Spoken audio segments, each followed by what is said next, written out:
Sharma and today I am going to tell you the first, second and third rule of present simple. So मैं आपको एक बात बोलना चाहूँगी कि मैंने अपने लास्ट लेक्चर में आपको 7 रूल्स बता दिए थे। उन 7 रूल्स में से मैं आपको 3 रूल्स आज बताने वाली हूँ। तो अगर आपने वो 7 रूल्स नहीं देखे हों तो आप पहले वहाँ चले जाइए, 7 रूल्स देख लीजिए, देन आप इस लेक्चर को अटेंड कीजिएगा।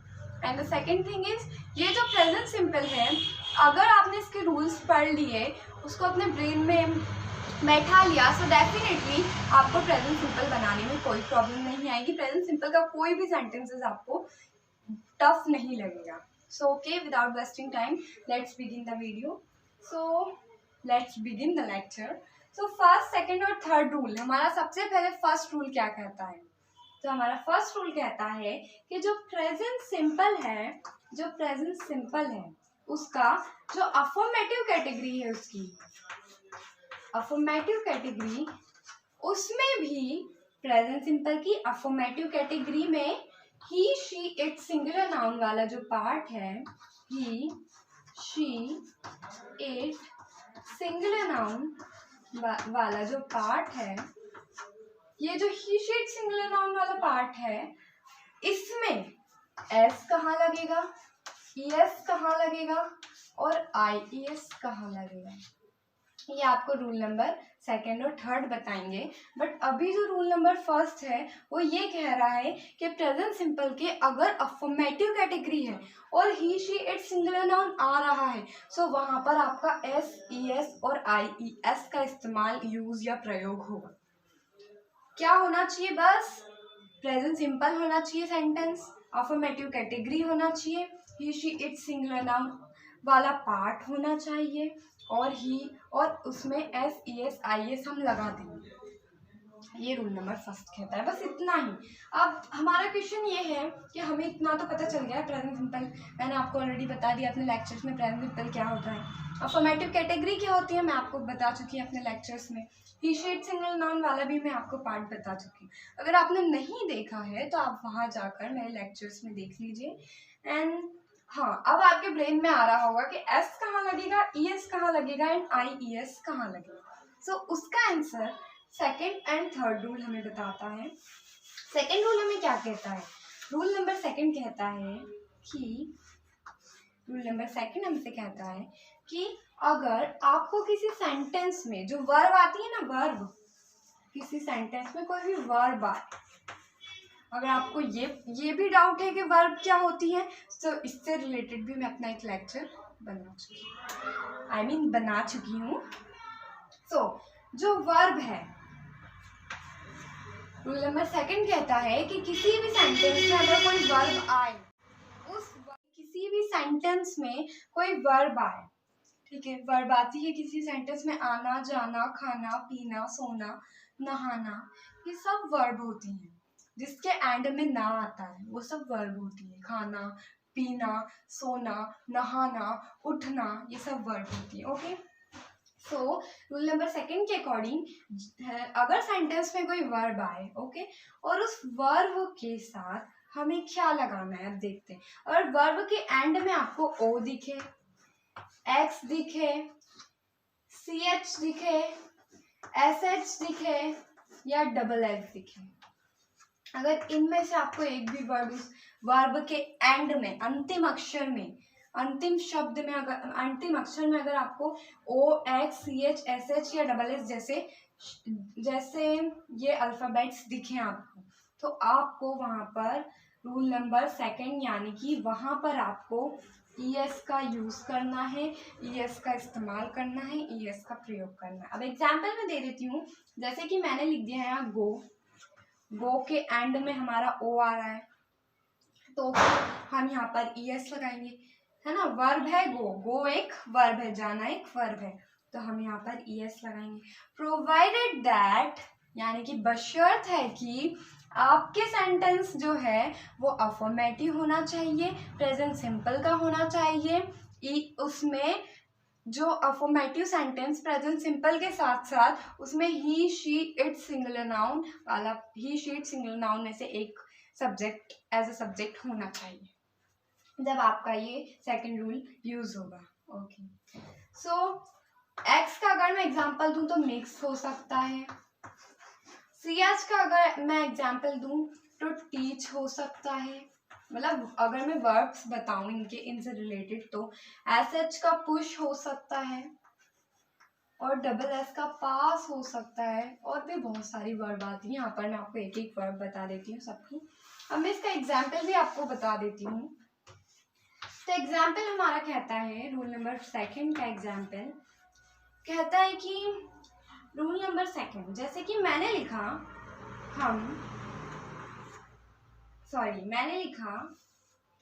वह बाजार जाता है। वह बाजार जाता है। तो सबसे पहले आपने क्या करना है, आपको देखना है सेंटेंस में कि क्या ये सेंटेंस प्रेजेंट सिंपल का है। तो फर्स्ट थिंग, जाता है, ता है, आ रहा है, प्रेजेंट सिंपल। बट इसके अलावा भी मैंने अपने लेक्चर में बताया है कि अगर ता है, आ रहा है, फिर भी ऐसा कंफर्म नहीं है कि वो जो सेंटेंस है वो प्रेजेंट सिंपल का ही है। ऐसा फाइनल नहीं होता है कि अगर ता है, ती है, ते हैं, आ रहा है तभी वो प्रेजेंट सिंपल का नहीं है। उसमें अगर आपका किसी भी तरह का नेचर बताया जा रहा है, डेली रूटीन बताया जा रहा है, बिहेवियर बताया जा रहा है, तो वहां पर आपका प्रेजेंट सिंपल होता है। अगर आपको इसको और डिटेल में समझना है तो आप मेरे प्रेजेंट सिंपल वाले लेक्चर में जा सकते हैं। तो हम सबसे पहले, हाँ भाई प्रेजेंट सिंपल का सेंटेंस है तो है, फिर उसके बाद अफर्मेटिव है तो वहां बाजार जाता है, अफर्मेटिव है, ठीक है। अब हमें देखना है क्या subject he, she, it singular noun में से एक है, तो सब्जेक्ट, हाँ ही शी है सब्जेक्ट, वह जाता है तो ही है सब्जेक्ट, ठीक है। उसके बाद हम इसमें सब्जेक्ट फाइंड करते हैं, तो सब्जेक्ट है वह, ऑब्जेक्ट, वर्ब और हे हो का अनुवाद नहीं होगा, क्योंकि जहां वर्ब होती है वहां हे हो का ट्रांसलेशन नहीं होता है। ओके, सो नाउ वह ही, जाने को बोलते हैं गो, टू मार्केट।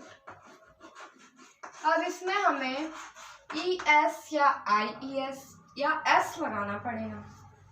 तो रूल नंबर 2 के अकॉर्डिंग अगर लास्ट में वर्ब के लास्ट में वर्ब दिख रही है, इसमें वर्ब कौन सी है, गो वर्ब है भाई, गो जाना वर्ब होती है, तो गो वर्ब। ओ आ रहा है एंड में, हाँ भाई आ रहा है, तो क्या लगा देंगे हम, ES लगा देंगे, लगा दिया, बस बहुत सिंपल है, आपको समझना पड़ेगा बस। एक और एग्जांपल दे देती हूँ मैं, जैसे कि सर हमें पढ़ाते हैं। सर हमें पढ़ाते हैं, पढ़ाना वर्ब होती है, पढ़ाते हैं प्रेजेंट सिंपल, अफर्मेटिव है, सर हमें पढ़ाते हैं, अफर्मेटिव है, लिख दिया अफर्मेटिव। सब्जेक्ट क्या है, सर सब्जेक्ट है, हमें क्या है, हमें ऑब्जेक्ट है। अगर आपको इसको फाइंड करने में प्रॉब्लम आ रही है कि सब्जेक्ट क्या है, वर्ब क्या है, तो आप मेरे लेक्चर में जाकर देख सकते हैं। पढ़ाना क्या होती है, वर्ब होती है, हेओ का अनुवाद नहीं होगा। सर